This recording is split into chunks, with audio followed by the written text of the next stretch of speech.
गीता। इस भागवत गीता में मानव के लिए अनमोल वचन है जो हम सबको अच्छा विचार देता है और हमें जीने का अच्छा राह दिखाता है। नमस्कार मित्रों, आप सबका एक बार फिर से माता का ज्ञान चैनल पर आप सबका स्वागत है। भगवत गीता अध्याय 18 श्लोक 71। श्रद्धावान न सुयश्च श्रेणुयात् यो नर सोपि मुक्त शुभान लोकान प्राप्नुयात् पुण्य कर्म नाम। श्रद्धावान अनुसूयश्च च श्रेणुयादपि यो नर सोपि मुक्तः शुभान लोकान प्राप्नुयात् पुण्य कर्म नाम। श्रद्धावान विश्वास योग्य अनसूया ईर्ष्या रहित च तथा श्रेणुयात् सुनो अपि अवश्य यह कौन नरः एक व्यक्ति स वह व्यक्ति अपि भी मुक्त शुभान शुभ लोकान निवास प्राप्नुयात् प्राप्त करे पुण्य कर्म नाम पवित्र लोगों का। श्रद्धावान अनुसूयश्च श्रेणुयादपि यो नर सोपि मुक्तः शुभ लोकम प्राप्नुयात् पुण्य कर्मणम्। अनुवाद। यहाँ तक कि जो लोग केवल विश्वास के साथ और ईर्ष्या के बिना इस ज्ञान को सुनते हैं वे पापों से मुक्त हो जाएंगे और उन शुभ लोकों को प्राप्त करेंगे जहाँ पवित्र लोग रहते हैं। श्री कृष्ण और अर्जुन के संवाद के गूढ़ आशयों को समझने की बुद्धि हर किसी में नहीं होती। यहाँ श्री कृष्ण आश्वस्त करते हैं कि ऐसे लोग यदि केवल श्रद्धा से सुनेंगे तो उन्हें भी लाभ होगा। उनके भीतर भगवान विराजमान है, वो उनके ईमानदार प्रयास पर ध्यान देंगे और उन्हें इसके लिए पुरस्कृत करेंगे।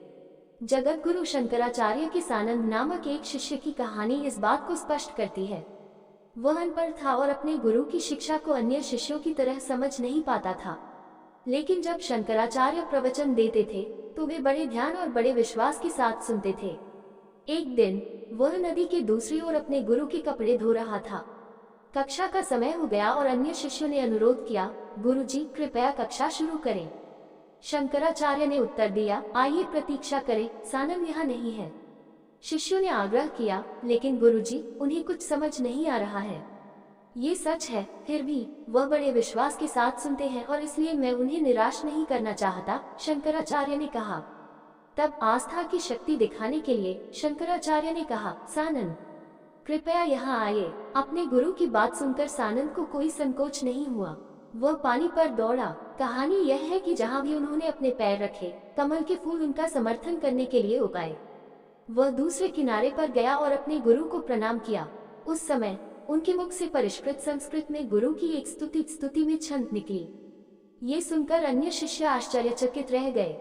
चूंकि उनके पैरों के नीचे कमल के फूल खिले थे इसलिए उनका नाम पद्मपद हो गया, जिसका अर्थ है पैरों के नीचे कमल के फूल वाले। वह सुरेश्वराचार्य, हस्तामलक और त्रोटकाचार्य के साथ शंकराचार्य के 4 प्रमुख शिष्यों में से एक बन गए। उपरोक्त श्लोक में श्री कृष्ण अर्जुन को आश्वासन देते हैं कि जो लोग केवल पवित्र संवाद को बड़े विश्वास के साथ सुनते हैं वे भी धीरे धीरे शुद्ध हो जाएंगे। भगवत गीता अध्याय 18 श्लोक 72। कच्चिदितच्युत्पार्थत्वैकाग्र्येण चेतसा कच्चित् ज्ञान सम्मोहः प्रणस्तास्ते धनंजय। कच्चिदित अच्युत पार्थत्वैकाग्र्येण चेतसा कच्चिद् अज्ञान सम्मोह प्रणष्टस्ते धनंजय।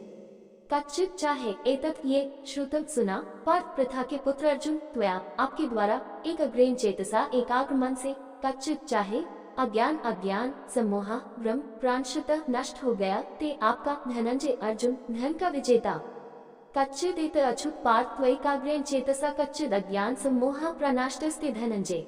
अनुवाद। हे अर्जुन, क्या तुमने मुझे एकाग्र मन से सुना है? क्या तुम्हारा अज्ञान और भ्रम नष्ट हो गया है? श्री कृष्ण ने अर्जुन के शिक्षक होने का पद संभाला है। शिक्षक के लिए ये पूछना स्वाभाविक है कि छात्र ने विषय को समझ लिया है या नहीं। प्रश्न पूछने के पीछे श्री कृष्ण का अभिप्राय यह है कि यदि अर्जुन को समझ नहीं आया है तो वह दोबारा समझाने या और विस्तार में जाने के लिए तैयार है। भगवत गीता अध्याय 18 श्लोक 73। अर्जुन उवाच नष्टो मोह स्मृतिर्लब्धात्वत् प्रसादान्मयाच्युत स्थितोऽस्मि गतसन्देह करिष्ये वचनं तव। अर्जुन उवाच नष्टो मोह स्मृतिर्लब्धात्वत् प्रसादं मायाच्युत स्थितोऽस्मि गतसन्देहः करिष्ये वचनं तव। अर्जुन उवाच अर्जुन ने कहा, नष्ट दूर हो गया, मोह भ्रम स्मृति लब्धा पुनः प्राप्त त्वत् प्रसादात आपकी कृपा से, माया मेरे द्वारा, अच्युत श्री कृष्ण अच्युत स्थित अस्मि मैं हूँ, गता संदेह संशय से मुक्त, करिष्ये मैं कार्य करूँगा, वचनम निर्देश तव आपका। अर्जुन उवाच नष्टो मोह स्मृतिर्लब्धा त्वत् प्रसादं मयाच्युत स्थितोऽस्मि गता संदेहः करिष्ये वचनं तव। अनुवाद। अर्जुन ने कहा, हे अच्युत, आपकी कृपा से मेरा भ्रम दूर हो गया है और मैं ज्ञान में स्थित हूँ। अब मैं संदेह से मुक्त हो गया हूँ और आपके निर्देशों के अनुसार कार्य करूँगा। शुरुआत में अर्जुन को एक हैरान करने वाली स्थिति का सामना करना पड़ा और वह इस स्थिति में अपने कर्तव्य के बारे में उलझन में था। दुख से अभिभूत होकर वह अपने रथ पर बैठ गया था और उसने अपने हथियार त्याग दिए थे। उसने कबूल किया था कि वह उस दुख का कोई इलाज नहीं ढूंढ सका जिसने उसके शरीर और इंद्रियों पर हमला किया था, लेकिन अब वह खुद को पूरी तरह से रूपांतरित पाता है और घोषणा करता है कि वह ज्ञान में स्थित है और अभ्रमित नहीं है। उसने स्वयं को भगवान की इच्छा के अधीन कर दिया है और वह वही करेगा जो श्री कृष्ण ने उसे करने का निर्देश दिया है। यह उन पर भगवत गीता के संदेश का प्रभाव था। हालांकि वो त्वत् प्रसादन मायाच्युत कहते हैं, जिसका अर्थ है, हे श्री कृष्ण, ये सिर्फ आपका व्याख्यान नहीं था, बल्कि आपकी कृपा थी जिसने मेरी अज्ञानता को दूर कर दिया। भौतिक ज्ञान के लिए कृपा की आवश्यकता नहीं होती। हम शिक्षण संस्थान या शिक्षक को भुगतान कर बदले में ज्ञान प्राप्त कर सकते हैं, लेकिन आध्यात्मिक ज्ञान न तो खरीदा जा सकता है और न ही बेचा जा सकता है। यह अनुग्रह के माध्यम से पेश किया जाता है और विश्वास और विनम्रता के माध्यम से प्राप्त किया जाता है। इस प्रकार यदि हम भगवत गीता को गर्व के दृष्टिकोण से देखते हैं, मैं बहुत बुद्धिमान हूँ, मैं मूल्यांकन करूंगा कि इस संदेश का कुल मूल्य क्या है, हम इसे कभी नहीं समझ पाएंगे। हमारी बुद्धि विचार करने के लिए उस ग्रंथ में कोई स्पष्ट दोष ढूंढ लेगी और उस बहाने हम पूरे ग्रंथ को गलत मानकर खारिज कर देंगे। पिछले 5000 वर्षों में भगवत गीता पर बहुत सारी टिप्पणियां हुई हैं और दिव्य संदेश के असंख्य पाठक हैं, लेकिन कितने लोग अर्जुन की तरह प्रबुद्ध हो पाए हैं? यदि हम वास्तव में इस ज्ञान को प्राप्त करना चाहते हैं, तो हमें इसे न केवल पढ़ना चाहिए, बल्कि विश्वास और प्रेमपूर्ण समर्पण के भाव से श्री कृष्ण की कृपा को आकर्षित करना चाहिए। तब उनकी कृपा से हमें भगवत गीता का तात्पर्य पता चलेगा। भगवत गीता अध्याय 18 श्लोक 74। संजय उवाच इत्यः वासुदेवस्य पार्थस्य च महात्मन् संवादमिमं श्रोष्मद्भुत रोमहर्षणम्। संजय उवाच अहं वासुदेवस्य पार्थस्य च महात्मनः संवादमिमं श्रोष्मद्भुतं रोमहर्षणम्।